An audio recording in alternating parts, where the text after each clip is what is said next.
Welcome, ladies and germs. It is the number one show in SimWorld. Yeah, you guessed it right. BLAZIN Takes. I am your host, Rick Blaze. And of course, my guy, Siege, is in the building. Siege, how are we doing today? Doing beautiful on this hump day today. Hump day. Number one show in SimWorld. The A Hands team down. out here. Me and Rick, we're Hands doing down. our thing. So Rick, let's hop right into it. I'm Mr. T. You can be what's the other name? Murdoch? Yeah, I'll be Murdoch. Murdoch and Mr. T, man. We here in the flesh. Let's rock. Real time. Let's jump into it. So we gotta talk a little bit more about this Lovelace situation. Coach Lovelace, he got the axe from his squad. And I just be honest with you, those who came, wasn't around for the beginning part of the year. When Coach Lovelace first got the job, he wasn't, he loved it, but then he didn't love it. I think he's from that area, so he had a lot of extra critiques about the team. And so I'll be honest with you, I'm surprised he held on this long. I thought, he was going to quit in the middle of the season, or I thought he was to lead the team high. I was just waiting for the other shoe to drop. Finally, the team decided the uppers decided they was going to drop him before he dropped them. And I think it's mutual, man. What's your thoughts on this take? I mean, look, it's a weird situation because it was just yesterday they announced that he was gone, and really the underlying tones were him and the owner do not agree with each other. I mean, the owner said he made a comment after the news came out. He said, Coach Lovelace is a talented coach. He's going to be very successful wherever he goes, but that's not going to be here. I want to make it very clear that I own this team. And I think, look, I'm going to be honest, Coach Lovelace is a good coach. He is. But this is a wake-up call, I think, for a lot of coaches that at the prep level, like, you do not own this team. Unless you are one of the GOAT coaches when it comes to basketball, and I'm going to be real, those don't really happen at the prep level. Though I'm talking guys like Greg Popovich. I'm talking guys like Phil Jackson, Eric Spoelstra. But even Eric Spoelstra doesn't really have that. He does have some pull, but they have a really strong owner down there. But you do not run the organization. And I think Lovelace came out a little strong, trying to tell the owner what they needed and what to do, but not in like a collaborative way. He came in a little hot. And came in a lot of hot. I think it's a wake-up call. You are a coach. You focus on coach things. You do your job. And I'm going to be real. Look, this is the reality of the situation. The owner who owns the team that is employing you to coach tells you to do something. You do it. And if you build that relationship with him, if you've got that relationship where you can be like, nah, man, like I really think we should go this way, that's one thing. But we're not talking about a relationship like that. We're talking about Lovelace came in hot with the new owner, and it didn't go well for him. The owner kind of said, all right, let me show you just exactly how much power I have. Like, I will go find a coach who's going to be just as good as you and is going to, do what I ask of him and isn't going to come around like he's equal parts owner with me. So it's a tough one. Lovelace is a great coach, and I think he will find success somewhere. But sure. This is the first time we're seeing anything like this in SimWorld. Yeah, it was comical to me. Again, I think Lovelace, this reminds me of a situation. You know how you had somebody end up getting a job that they didn't think they was going to get in the first place, and so they don't really take it serious. I think it's like a situation like that. Not saying he didn't take his job serious, but I'm just saying Lovelace felt some kind of way about this team, not necessarily because of the players, but because of ownership and because of the way ownership rolled out things. He felt some way about Lakeshore Drive since day one, since inception. So this is no surprise to me. I'm sure Coach Lovelace probably already have something in the works. I'm sure he's probably pulling a switcheroo. I wouldn't be surprised if we announce Coach Lovelace coaching a different squad before the weekend. Pretty much.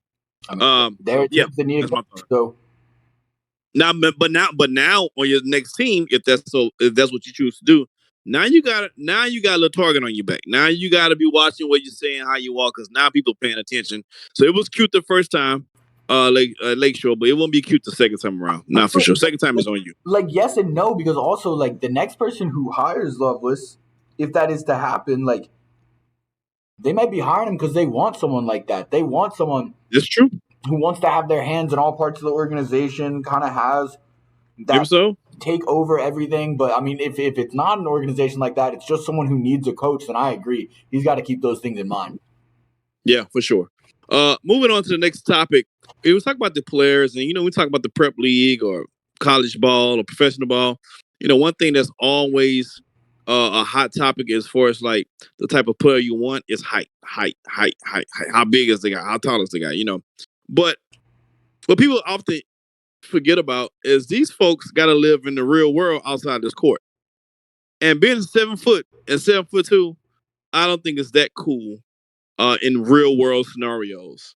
So I want to ask you, Siege, and I'm gonna give you my opinion after you give yours. What is the perfect height for a basketball player living in the real world on day-to-day real world situation? What's the perfect height for that? I mean, I'm gonna be real. Perfect height in real life, 7 foot's way too much. I think even 6'6" is way too much. But the thing is, if I got to take into account that I also want to be a pro basketball player, Mm-hmm. I can't be what I think is the optimal height, which is like somewhere between 5'10", 6 foot. You know, I'm gonna Okay, so for you, it'll be what? I'm gonna go like 6'2". I'm gonna go like 6'2". You could still be a nice shifty point guard, still have a little bit of size, but you still aren't like a giant by everyday standards. You know, Yeah, you you you can you you can fit you can walk you you can walk underneath the door and not you have to duck your head and stuff. Yeah, you fit in a small size, environmentally friendly car without feeling squished. Like you can go through doorways, like you said.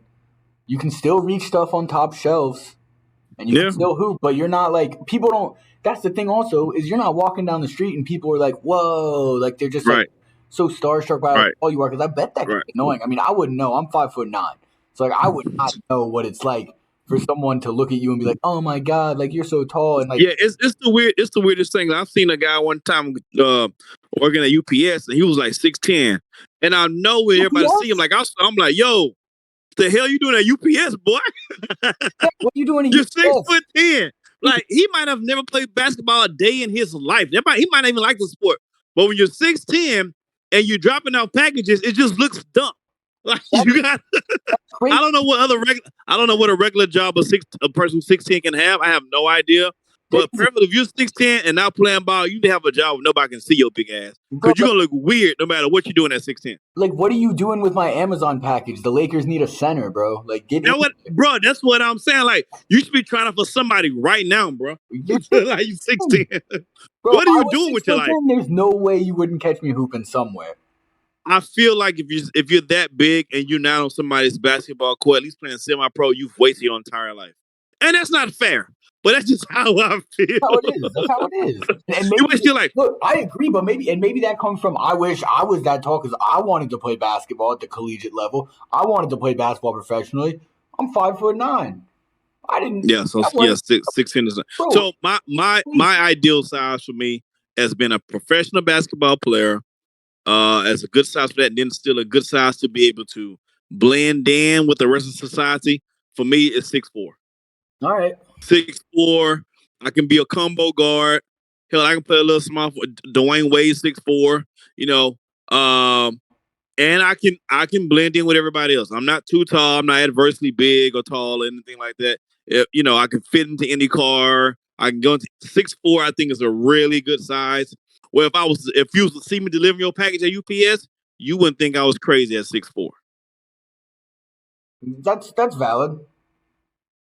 But if you're 6'10", are you trash? You are trash delivering packages at 6'10". I'm sorry.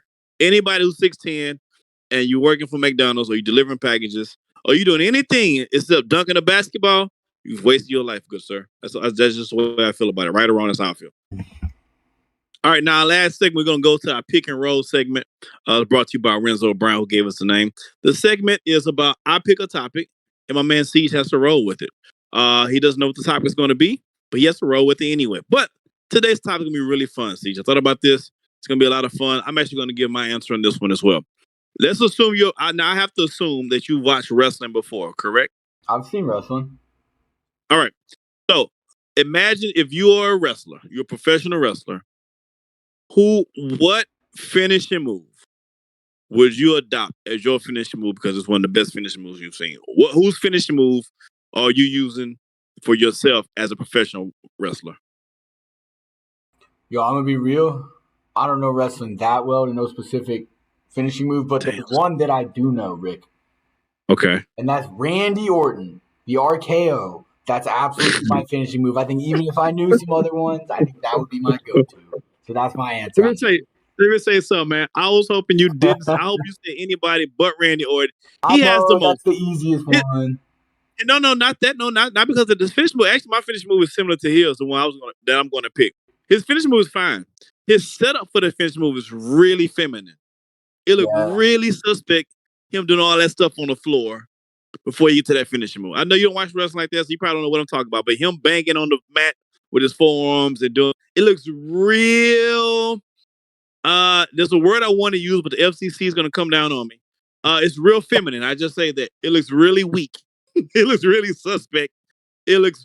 If you was to do that in front of a woman and she didn't know what you was doing, trust me, brother, you're not getting any that night doing that move. All right. So But what do you got?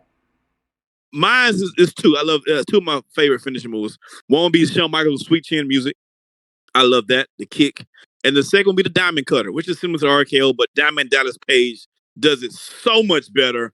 The Diamond Cutter, bang, he bled on you at any point. I love the Diamond Cutter because you can be losing. A lot of times, you could be losing the entire match.